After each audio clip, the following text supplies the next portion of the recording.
کے بعد تک 16 یا 17 ماہ خود پیارے رسول نے نماز پڑھی اسی طرف رک کر کے. اللہ تعالیٰ نے مسجد اقصی میں کیوں امامت کروائی؟ اس لیے کہ بنی اسرائیل کو اللہ تعالیٰ نے اس دھرتی پر الگ فضیلت دے رکھی تھی، الگ برتری دے رکھی تھی. اب اللہ تعالیٰ کو وہ برتری اور فضیلت بنی اسرائیل سے ٹرانسفر کر کے امت محمد علی صاحبہ الصلاۃ والسلام محمد الرسول اللہ صلی اللہ علیہ وسلم کی امت کی طرف ٹرانسفر کرنا تھا. اللہ تعالیٰ نے اس مسجد اقصی جو سارے اہل اسلام کا اس دنیا کے وجود سے لے کر کے پیارے رسول کی آمد تک قبلہ رہا، اللہ تعالیٰ نے قبلہ تحویل کرنے کے ساتھ ساتھ رسول اکرم کو امام بنا کر کے سارے انبیاء پر فضیلت و برتری عطا فرما کر کے اللہ تعالیٰ نے اس جگہ پہ جمع کر کے اللہ تعالیٰ نے اسرا وہاں تک کروایا کہ اب آج کے بعد برتر اور افضل اور فضیلت و تقدس کی حامل امت محمد علیہ السلام ہے. اس لیے اللہ رب العالمین نے یہ فضیلت عطا فرمائی.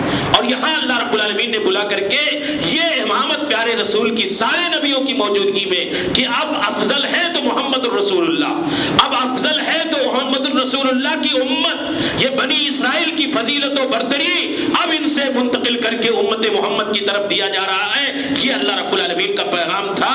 اسرا کے موقع پر تو اسرا کی مقدس جگہ ہے جہاں اللہ تعالیٰ نے نبی اکرم صلی اللہ علیہ وسلم کو بلا کر کے سارے نبیوں اور رسولوں کا امام بنوایا اور آپ کی امامت اور قیادت میں سارے نبیوں کو جمع کیا. آپ کی امامت میں نماز ادا کی گئی. اللہ کے رسول صلی اللہ علیہ وسلم کے بارے میں اللہ نے وہی کہا، سبحان الذی اسری بعبدہ لیلا من المسجد الحرام الی المسجد الاقصی الذی بارکنا حولہ. اس مسجد کی طرف، مسجد اقصی کی طرف جس کے ارد گرد ہم نے برکتیں رکھ دی. دھرتی پر اللہ کے رسول صلی اللہ علیہ وسلم نے کہا کوئی ایسی جگہ نہیں ہے، کوئی ایسا مقدس مقام نہیں ہے سوائے 3 جگہوں کے کہ بندہ عبادت کی نیت سے، اجر کی نیت سے، ثواب کی نیت سے، بغرض عبادت علی وجہ العبادہ وہ نیت کر کے سفر کرے، اس کے لیے درست اور جائز نہیں ہے. 3 مسجدیں جن کو اللہ تعالیٰ نے یہ فوقیت، یہ برتری، یہ عظمت، یہ مقام، یہ حیثیت اور اہمیت عطا فرمائی، ان دھرتی اور روئے زمین کی 3 مساجد میں مسجد اقصی بھی ہے. لا تشد الرحال الا الى 3 مساجد. بغرض عبادت رختے سفر باندھنا درست اور جائز نہیں ہے، مگر 3 مسجدیں وہ کوئی اور جگہ ہو ہی نہیں سکتی. غیر مساجد تو چھوڑ ہی دیجیے کہ ثواب کی نیت سے ان کی زیارت کی جائے، ثواب اور عبادت کی نیت سے ان کا قصد اور ارادہ کیا جائے.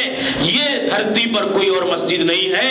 اللہ کے رسول نے کہا المسجد الحرام، وہ مسجد حرام ہے، یا اسی طریقے سے مسجد الرسول، مسجد رسول ہے، اور مسجد نبوی ہے. اللہ تعالیٰ نے ساری مسجدوں کو الگ الگ فضیلت اور الگ الگ برتری اللہ رب العالمین نے عطا فرما رکھی ہے، اور اس کو مقام اور عظمت اللہ رب العالمین نے دے رکھا ہے. تو یہ مسجد اقصی اللہ کے رسول صلی اللہ علیہ وسلم نے کہا کہ یہ اس کو ایک الگ جو اللہ تعالیٰ نے الگ برتری، الگ فضیلت عطا فرمائی ہے. یہی وہ جگہ ہے جہاں اللہ کے رسول صلی اللہ علیہ وسلم نے امامت کی، انبیاء کی. پھر کہتے ہیں کہ 3 مسجدیں ہیں جہاں نمازوں کا ثواب بڑھ جاتا ہے، مسجد نبوی، مسجد اقصی اور مسجد حرام. پیارے رسول نے کہا صلاۃ فی مسجدی ھذا 4 من صلوات فی ولنعم المصلی.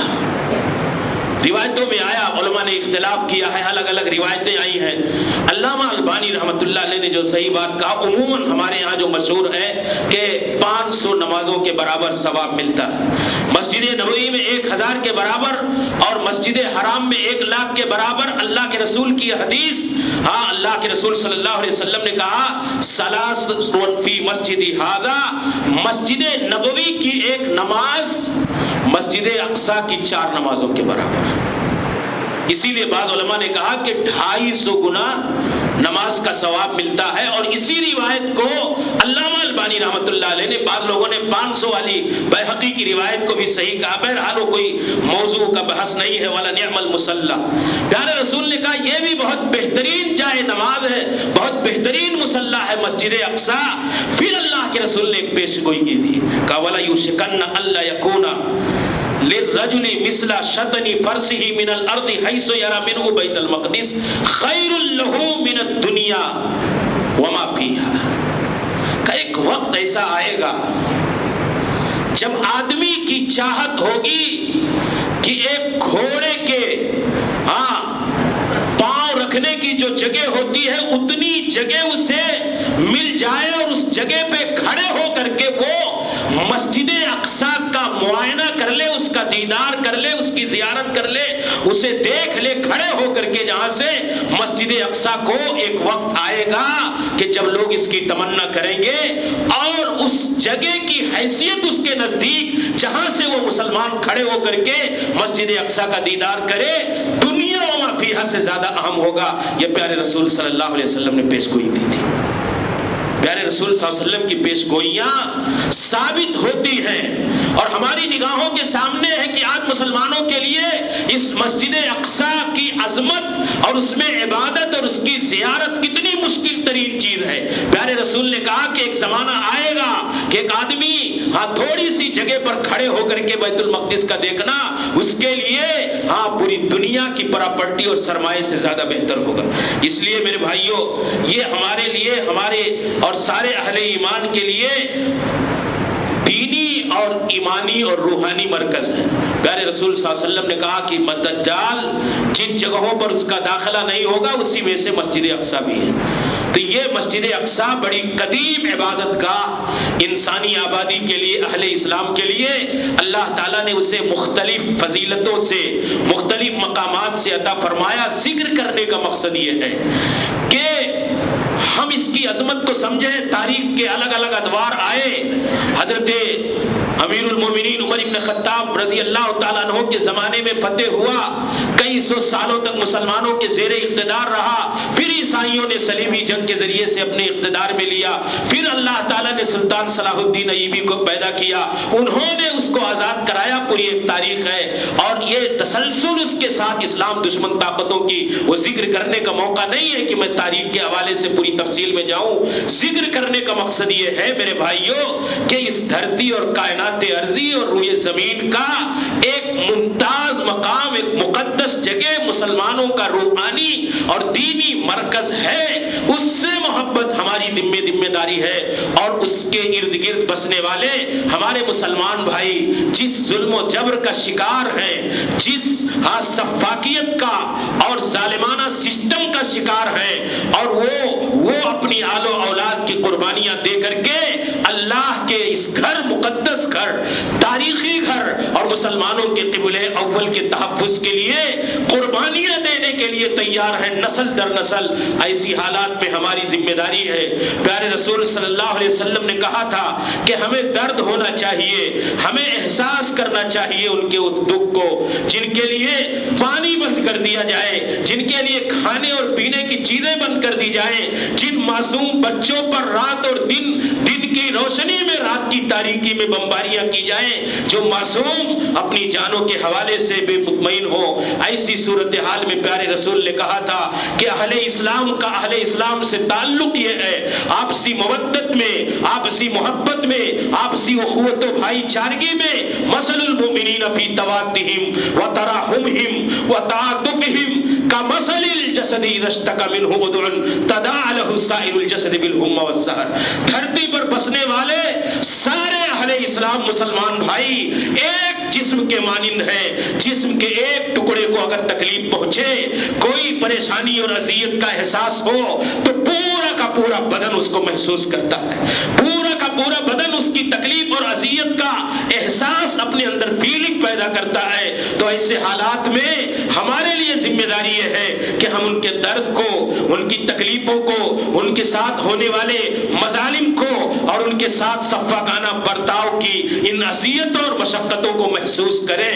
اور محسوس کرنے کا تقاضا یہ ہے کہ جیسے ہم اپنی ذات کے لیے، اپنے لیے، اپنے اہل خانہ کے لیے، اپنے وطن اور اپنی بستی اور محلے کے لیے اس کے کے امن اور شانتی کے لیے، ان کی خوشحالیوں کے لیے اور اپنی بھلائی اور خیر کے لیے دعائیں مانگتے ہیں۔ اللہ تعالیٰ سے ہم دعا کریں کہ اللہ تعالیٰ ہمارے ان بھائیوں کو آزادی نصیب فرمائے، ان ظالموں کے ظلم سے اللہ تعالیٰ نجات عطا فرمائے، اور یہ ظالم جو مسلط ہو کر کے مذہب کے نام پہ، اپنے دین کے نام پہ، اپنے ایجنڈوں کے نام پر اور اپنی منصوبہ بندی اور پلاننگ کے تحت اس انسانی دھرتی پر انسانیت کے بجائے حیوانیت کا ثبوت دے رہے ہیں، جو انسانی کرتوتوں سے بھی ہٹ کر کے اعمال انجام دے رہے ہیں، اللہ تعالیٰ ان کو صحیح سمجھ کی توفیق عطا فرمائے، اللہ تعالیٰ ان کے لیے خود ان کا مقابل بن کر کے کھڑا ہو جائے، اور اللہ رب العالمین انہیں غارت تباہ و برباد کرے، اور ان کے ظلم کا بدلہ،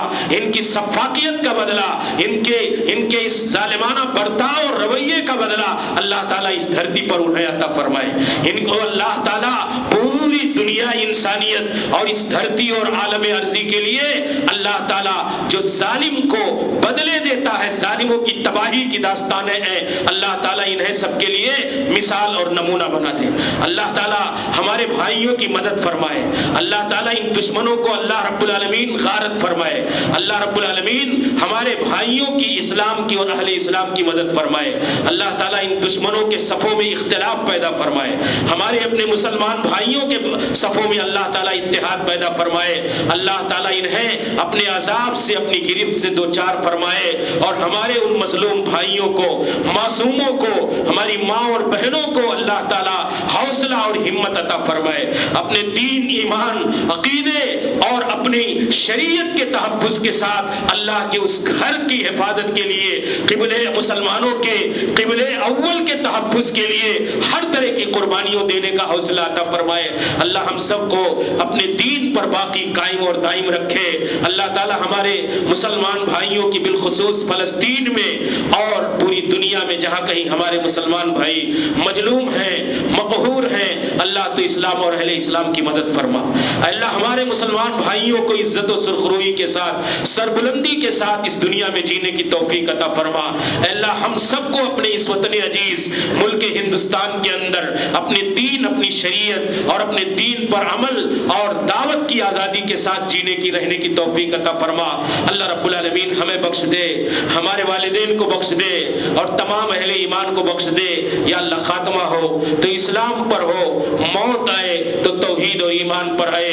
آمین وآخر دعوانا الحمدللہ رب العالمین۔ استغفر اللہ لی ولکم ولسائر المسلمین۔